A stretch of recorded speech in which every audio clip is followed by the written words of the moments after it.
Assalamualaikum warahmatullahi wabarakatuh. Jumpa lagi dengan saya Eko Rore tentunya di Waspada Online Podcast. Dan hari ini merupakan hari spesial bagi Waspada Online karena bisa mendatangkan sosok inspiratif anak muda milenial.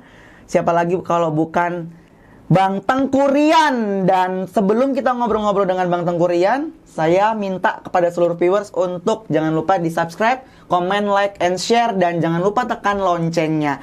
Baik, kita langsung aja ngobrol dengan Bang Tengku Rian. Selamat sore, Bang. Sore. Gimana kabarnya hari ini? Baik? Baik. Alhamdulillah baik. Di tengah pandemi gini, aktivitas lancar nggak di luar? Ya, ini kan karena ada sesuatu juga ya, pencalonan, jadi kurang lebihnya lancar-lancar terhambat lah gitu kan. Lancar-lancar terhambat ya Bang, karena memang kan kita harus membatasi jarak dengan beberapa orang yang sekitar kita ya Bang. Harus ada perbatasan jarak yang tadinya bisa banyak masanya, ini terbatas gitu. Wah, luar biasa. Nah, Bang Tengku Muhammad Rian Novandi, benar? Sekarang usianya 27 tahun. Lahirnya tanggal berapa, bulan berapa Bang? Tanggal 7 November 92. Iya. Oke, 7 November 92, beda-beda setahun lah sama saya ya Bang. November nanti 28. Berarti November 28. Wah, luar biasa, masih muda, milenial. Tengku Muhammad Rian Novandi, ini boleh diceritakan Bang, Abang kita kan ketahuin bersama bahwa Abang adalah anak sulung dari mantan Gubernur Provinsi Sumatera Utara, Bapak Tengku Eri Nuradi. Ya. Kalau boleh tahu, anak sulung dari berapa bersaudara Bang? Dari 3 bersaudara. Dari 3 bersaudara. Yang Saya anak pertama. Anak pertama Bang Rian, anak kedua? Kedua cewek. Cewek. Itu di USU, Heeh. dokter. Kemudian yang terakhir si bungsu di BINUS Jakarta. Oke, di BINUS Jakarta. Berarti cuma 3 bersaudara 3 ya? bersaudara. Jarak usianya? Cukup Jaraknya dekat? cukup jauh juga. Cukup jauh. Saya sama yang perempuan tuh 6 atau 7 tahun gitulah. Oke. Nah, berarti jarak sama yang cewek 6 sampai 7 tahun, yang cewek ke yang bungsu cukup lama juga? 2 tahun. Oh, 2 tahun. Oke, berarti Abang yang cukup jaraknya agak jauh ya, Bang. Oke, Bang Rian. Sebelum kita ngobrol-ngobrol lebih dalam nih, aku mau tanya sih lebih ke dulu sekolah SD-nya di mana kok boleh tahu? SD di Harapan 1. Heeh. Terus sampai SMP, dari TK, SD, SMP itu di Harapan. TK, SD, SMP di Harapan 1. Di Harapan 1. Memang lahir di Medan. Lahir di Medan. Kampung halaman punya? Kampung halaman kalau orang tua di Serdang Bedage. Serdang Bedage kalau orang tua. Kan saya lahir di Medan. Lahirnya memang orang tua udah di Medan dan Abang lahirnya kemarin di Medan ya. TK, SD, SMP di Harapan 1. SMA-nya? SMA di SMA 1. SMA 1 Medan. Oke.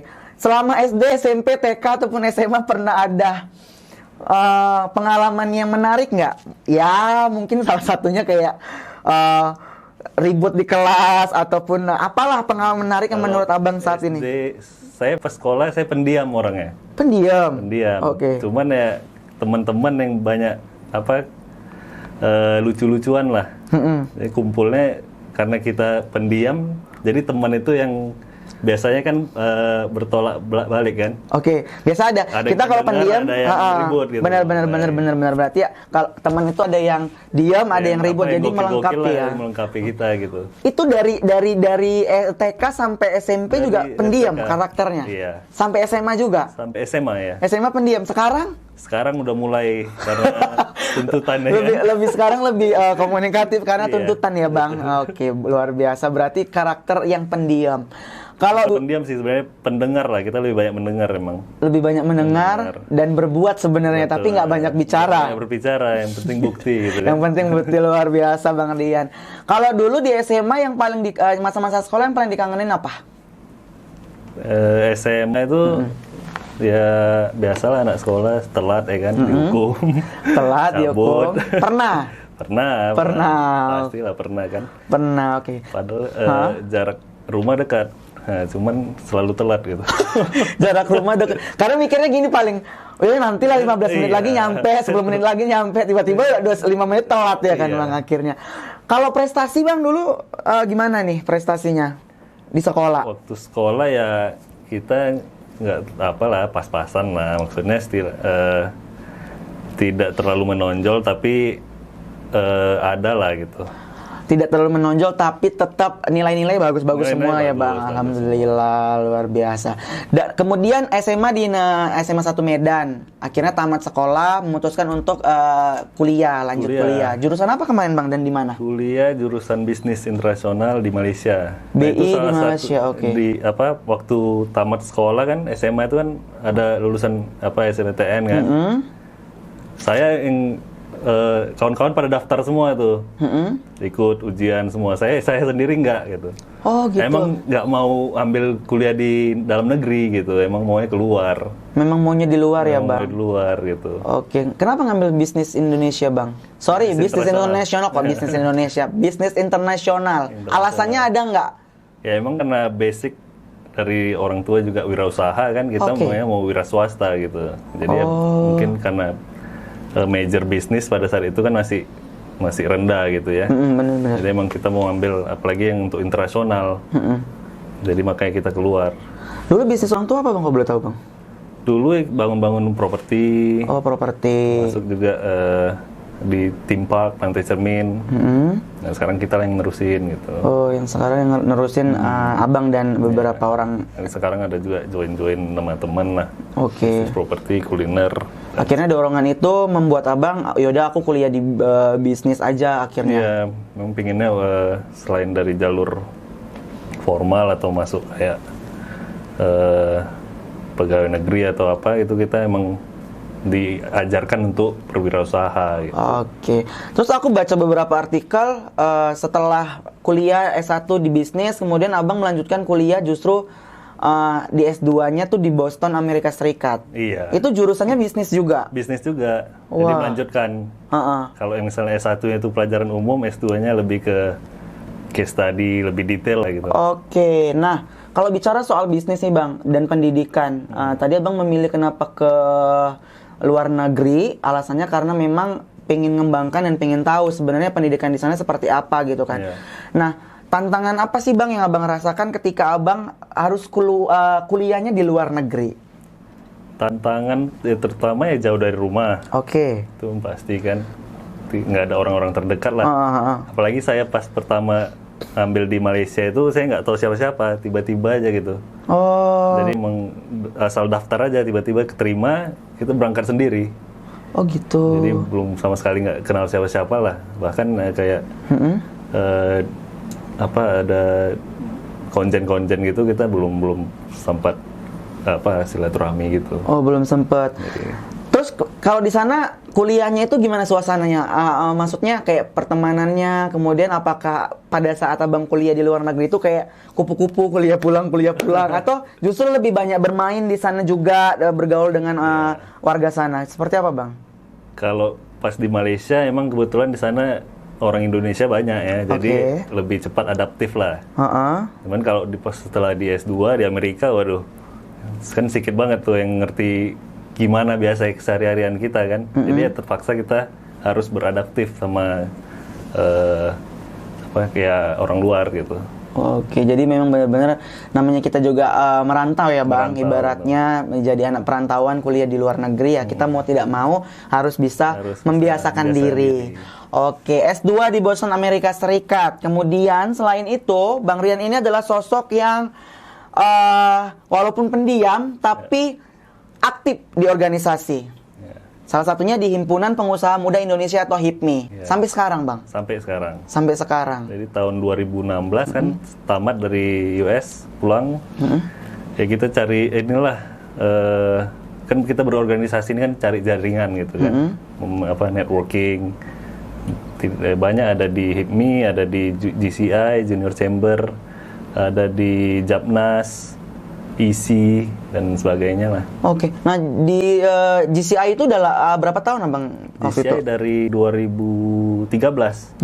Jadi sebelum kuliah itu sebenarnya udah dikenalin sama teman. Oke. Ini masuk di organisasi kepemudaan internasional. Gitu. Emang jaringannya luar biasa karena di bawah PBB langsung kan. Langsung di bawah PBB. Jadi setiap negara itu ada junior chambernya itu kepemudaan, youth international clubnya.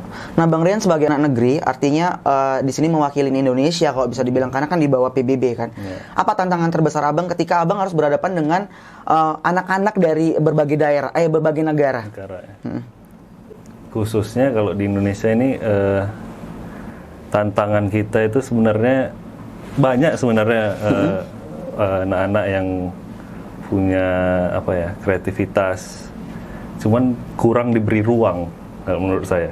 Kurang diberi ruang. Diberi ruang untuk mengkreativitaskan tadi kreativitasnya. Jadi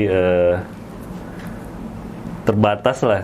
Terbatas. Kalau misalnya di luar ada banyak kegiatan event-event yang mencakupi anak muda, kalau di sini mungkin kayaknya terbatas gitu kan. Oke, berarti memang banyak sih pelajaran yang Abang dapat pada saat itu ya, ketika di organisasi itu. Bang Rian, saya mau tanya lagi, aku udah ada baca beberapa artikel. Selain aktif di organisasi, ternyata Bang Rian ini adalah sosok pembisnis, sosok pembisnis, dan itu nyambung dengan kuliah S1 dan S2-nya. Awal mula membangun bisnis, ini di luar meneruskan bisnis orang tua ya. Apa yang pertama kali Abang bangun? Pertama itu kalau kita mau berwirausaha itu, yang pertama itu modalnya trust. Oke. Kepercayaan. Jadi saya selalu bilang kan, kalau masalah modal itu udah pasti umum. Itu masalah sekian terakhir. Yang pertama itu trust. Baik. Ketika kita dipercayain orang, itu mengalir jaringan dan teman network itu sembari. Kemudian kalau kita nggak punya trust, kita punya skill. Oke. Ya kan? Kalau kita nggak ada trust, kita cari orang yang bisa jadi partner kita, yang punya skill. Nah, baru terakhir mungkin modal. Modal ini kan tergantung jaringan sebenarnya. Benar. Bisa kita punya, misalnya kita punya network investor, langsung jadi bisnis. Dia sembari berjalan sebenarnya. Oke, berarti memang yang ditekankan Abang ketika membangun bisnis itu adalah trust-nya atau kepercayaan itu yang penting ya Bang. Karena membangun networking itu susah ya Bang. Kalau masalah modal kan itu memang sudah semestinya dipersiapkan sebelum membangun bisnis. Pertanyaan aku, apa yang Abang bangun ketika Abang sudah memikirkan konsep nih? Yang Abang bangun pertama kali bisnisnya itu apa yang Abang jalankan? Bisnis apa? Pertama sempat bisnis WO. Wedding organizer. Alasannya? Alasannya kan modalnya kecil, tapi bisa dipakai berulang kali kan. Modalnya kecil, cuannya banyak ya Bang. Ya tahu aja Bang, memang iya wedding organizer tuh gitu ya. Nah tapi pada saat itu partner yang sudah kita jalanin tiba-tiba tersangkut masalah hukum. Nah jadi disitulah jatuhlah ini, drop lah usahanya, karena nggak ada yang dia yang bisa keseniannya, kreativitasnya, bagaimana cara gabus-gabus itu dibuatnya, dia tersangkut masalah hukum. Jadi kita nggak ada orang lagi untuk yang membuat kesenian itu tadi gitu. Oh gitu. Akhirnya sekarang si WO-nya masih ada atau udah nggak ada? Udah nggak ada. Udah bisa. Udah lama ya Bang. Ya mudah-mudahan kita bisa join ya Bang. Nah, karena nih WO ini kan bisnisnya lagi menjanjikan, bener nggak? Secara bisnis ya, gitu kan. Ya mudah-mudahan kita bisa join. Ada investor Bang Rian.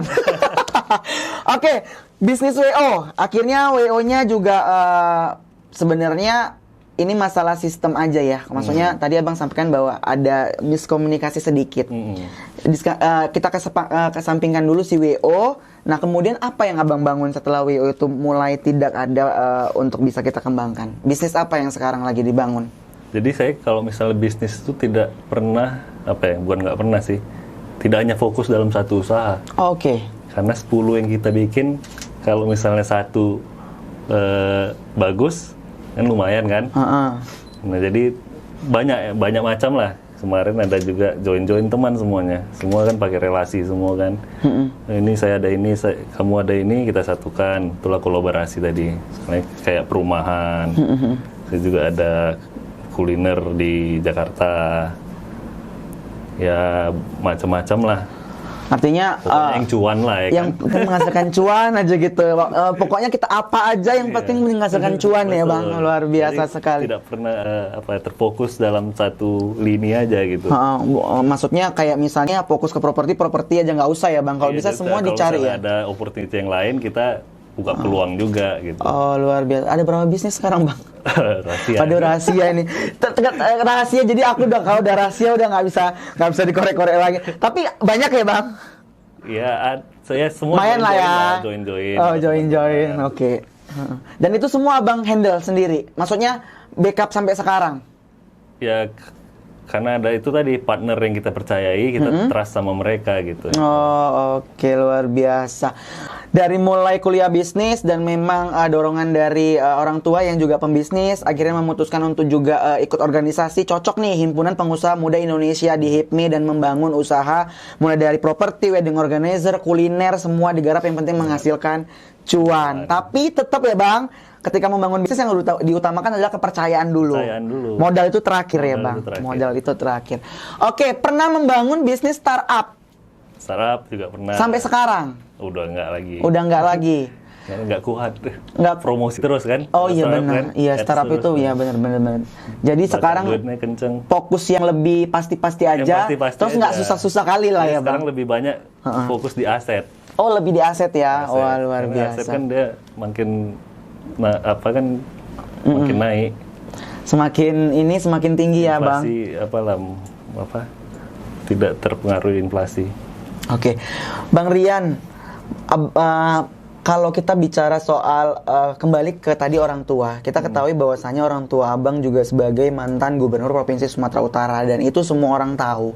Artinya ketika orang-orang atau anak menjabat sebagai anak pejabat, otomatis pemikiran masyarakat kan atau opininya, wah enak lah, udah enak aja itu hidupnya, tinggal dapat hasil dari orang tua, senang-senang, hidupnya senang.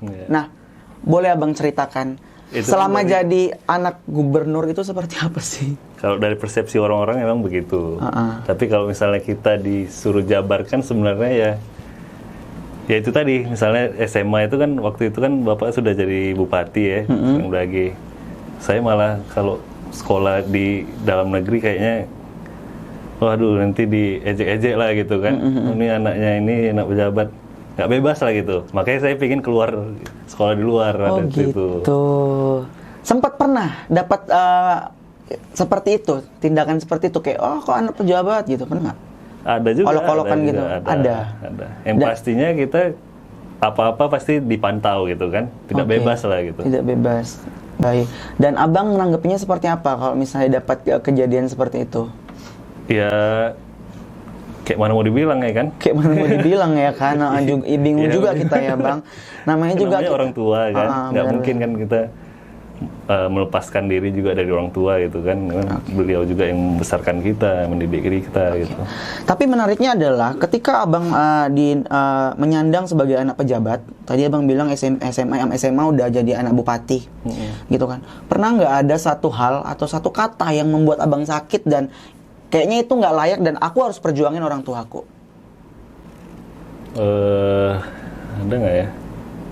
Selama paling haters biasa lah yang di medsos gitu kan.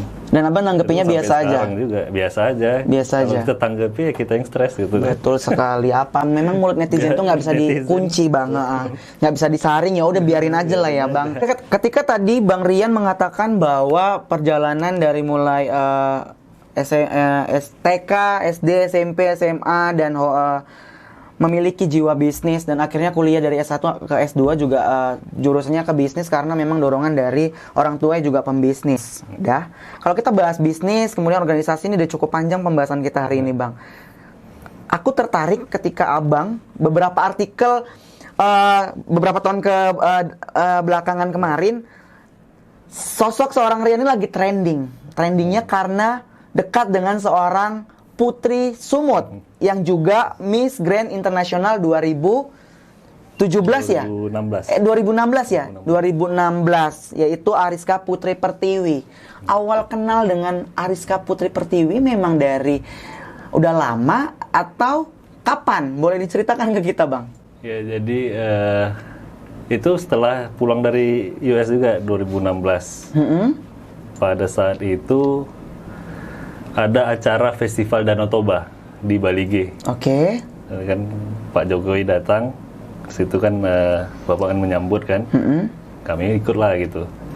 Nah di situ ada Ariska. Itu belum kenal tuh saat itu. Belum kenal pada saat itu. Ariska udah menyandang sebagai Miss Grand.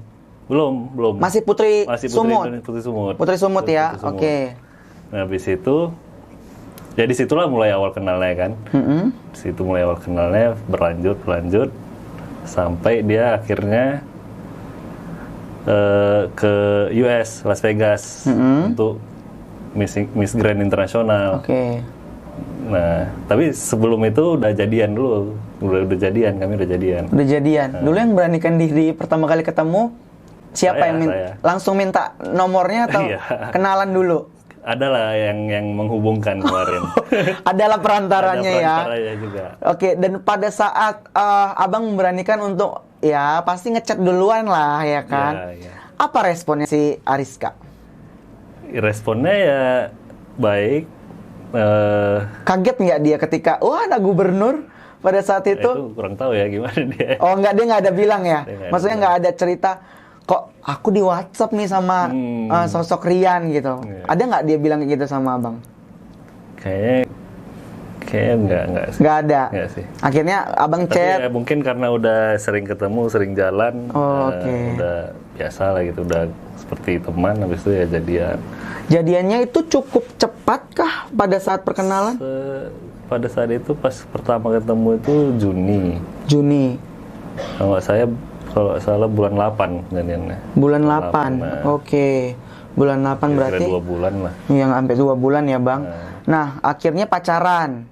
Pacaran berapa tahun sebelum sampai menuju ke nikah? Berapa tahun kemarin pacaran? Pacaran setahun. Karena dia kan setelah menang bulan 11 atau bulan 11 ya. Bulan 11 kan dia setahun di Thailand tinggal. Nah, itu kan LDR gitu. LDR. Setelah pulang baru tahun lalu 2019 bulan 2 nikah. Memutuskan untuk menikah. Apa yang membuat Abang akhirnya jatuh cinta dan Ariska ini adalah calon istri aku? Dia orangnya humble, tidak membeda-bedakan. Jadi emang terasa kedekatan misalnya sama orang lain juga tidak ada gap gitu. Oh oke. Berarti nggak kaku kita ngomong sama dia gitu. Yang biasa kan kalau orang kan kaku kan. Benar. Ini kayak mengalir aja gitu. Kayak mengalir aja dan akhirnya ya udah jalanin aja hubungan itu ya Bang. Iya betul. Oke Bang, gimana sih perasaannya menjadi kekasih dari sosok seorang putri Indonesia, Putri Sumut, dan juga Miss Grand International yang tentu bukan 1, 2 orang atau 3 orang lelaki yang akan mencoba mendekatinya. Apa tantangan atau ada nggak di satu sisi kayak Bang Rian jealous atau gimana? Ada nggak kira-kira? Tantangannya apa ya? Ya kan udah sama-sama mungkin banyak di internasional atau keluar negeri ya sebenarnya biasa lah gitu kan.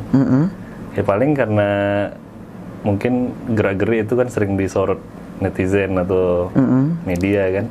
Ya paling itu aja sih.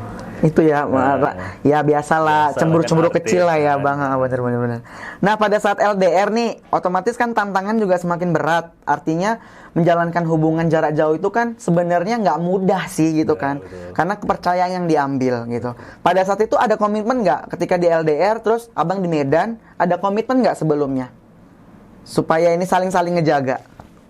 Ya, azas ini aja sih, saling percaya aja. Saling percaya. Karena kalau dikekang kali pun kita pun orangnya nggak bisa juga. Oh iya bener lah Bang. Jadi, mengalir aja. Mengalir gitu. Aja dan pada kalo akhirnya. Kalau berbuat negatif, di sini berbuat negatif juga. Gitu kan?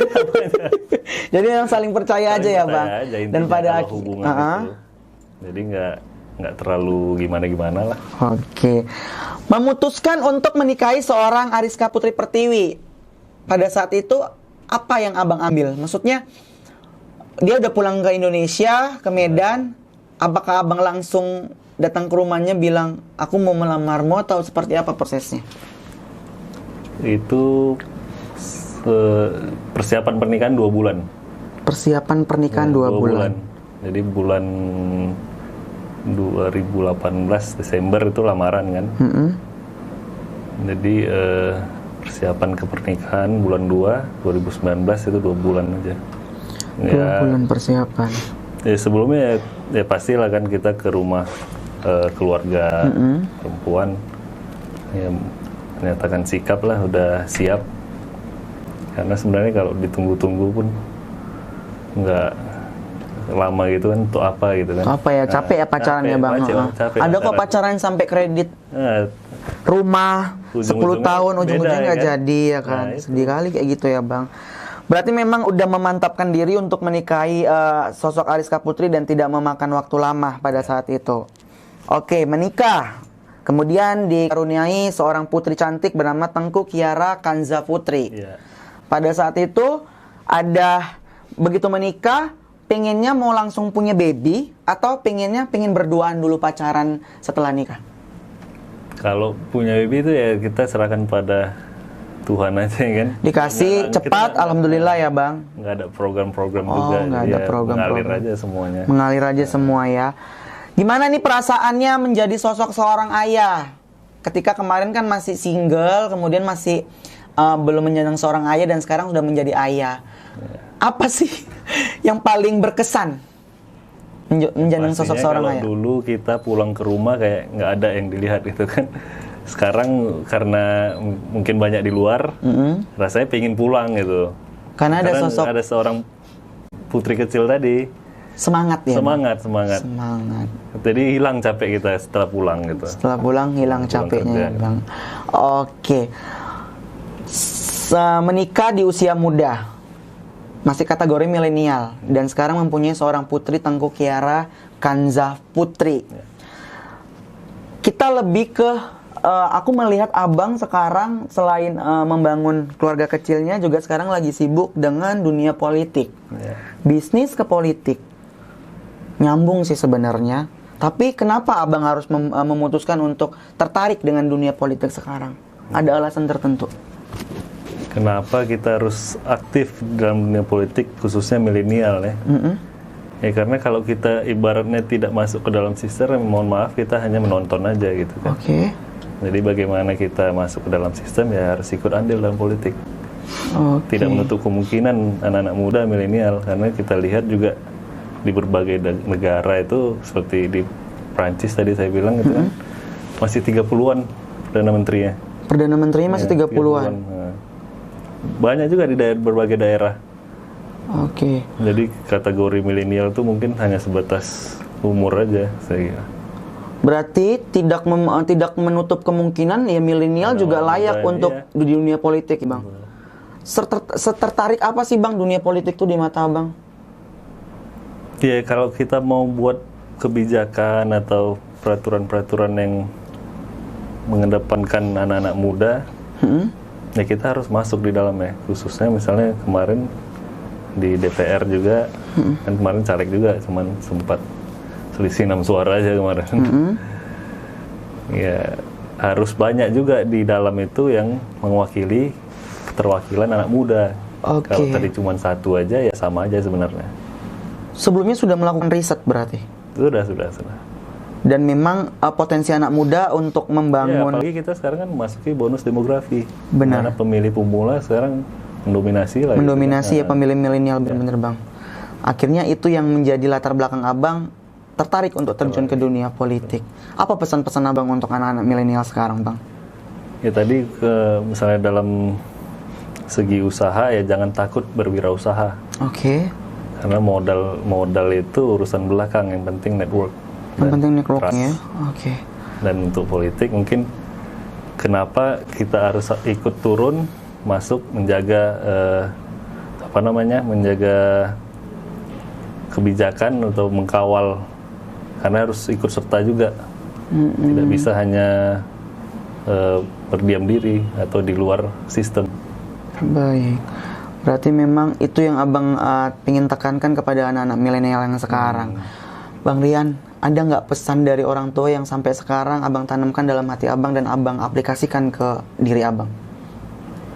Pesannya, ya sebagai anak muda, yang pertama itu harus kuatkan mental. Kuatkan mental. Tuh. Sebelum kita memasuki dunia politik, dunia usaha, karena yang dibangun itu dari dalam dulu. Dari jiwanya dulu. Itu ke mentalnya sudah siap, nah, kamu boleh terserah mau ngapain. Artinya kita bangun dulu mental dalam diri dulu, baru kita mau ngelakuin apapun silakan, gitu bang. Dan itu pesan-pesan orang tua juga ke abang. Betul. Sampai sekarang. Sampai sekarang. Ada petua-petua yang terus dikasihkan sama Bapak Tengku Eri Nurhadi kepada abang saat abang ini terjun di dunia politik. Ya itu tadi, mental. Apalagi mental menghadapi para netizen. Betul, ya, itu lagi kan sekarang itu lagi banyak tak apa-apa aja akunnya bang kan, bener. Satu yang salah kita bikin, yang banyak 1000, yang satu yang ditonjolkan gitu. Luar biasa. Nah, ketika Bang Rian tertarik dengan dunia politik dan terjun di dunia politik, tentunya pasti akan ada tantangan-tantangan tersendiri. Salah satunya pasti abang kan kalau udah terjun di dunia politik, ya contoh kecil lah pasti akan turun ke masyarakat. Misalnya turun ke pasar, ketemu sama ibu-ibu pedagang. Takut nggak sama ibu? Biasa ke ibu-ibu kok udah lihat cowok ganteng tuh kan biasanya kan pengen cubit, pengen pengen ini, no. Ada nggak tantangan tersendiri bagi abang? Kalau itu pasti ya. Bahkan kemarin sampai diciumin sama nenek-nenek. Serius? Wah itu kan, apalagi kita kan di tengah pandemi gini kan agak was-was kan. Iya bang. Ya, itu tadi mungkin kalau kita turun mungkin ya banyak yang ngerumuni, jaga keselamatan juga. Jadi benar-benar tetap jaga diri juga ya bang. Jadi seandainya kayak tadi kan abang bilang sampai dicium sama nenek-nenek gitu. Nah sekarang setelah kejadian itu maksudnya sekarang lebih gimana pendekatan dengan masyarakat? Tetap.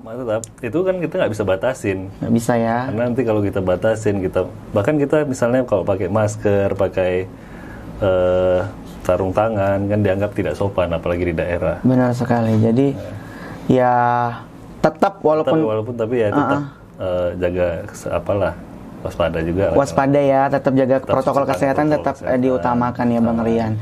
Luar biasa, saya sudah banyak mengulik tentang sosok Tengku Rian, mulai dari perjalanan sekolah, kemudian latar belakang keluarga, hingga akhirnya terjun ke dunia bisnis dan kuliah juga di bisnis.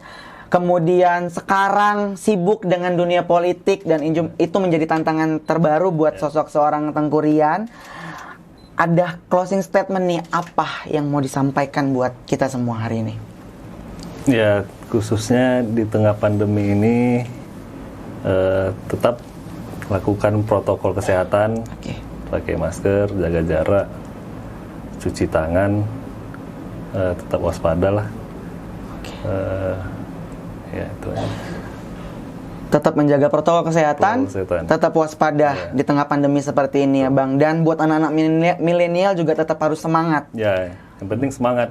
Yang penting ada niat, itu bisa dilakukan. Luar biasa. Terima kasih banyak Bang Rian hari ini udah mau duduk bareng saya ngobrol-ngobrol seputar sosok seorang Tengku Rian, biar nanti semua viewers yang ada di rumah tahu seperti apa sih sosok Tengku Rian. Dan menariknya adalah mematahkan para omongan netizen bahwa nggak segampang itu atau nggak seenak itu juga jadi anak seorang gubernur atau mantan gubernur. Jadi buat kawan-kawan semua, jangan lupa nanti tonton podcast kita dan jangan lupa di like, share, and comment. Tentunya di Waspada Online Podcast YouTube. Dan terima kasih banyak waktunya Bang. Ya, semoga kita bisa ngobrol-ngobrol lagi. Terima kasih banyak. Sampai jumpa lagi. Tepuk tangan buat Tengku Rian.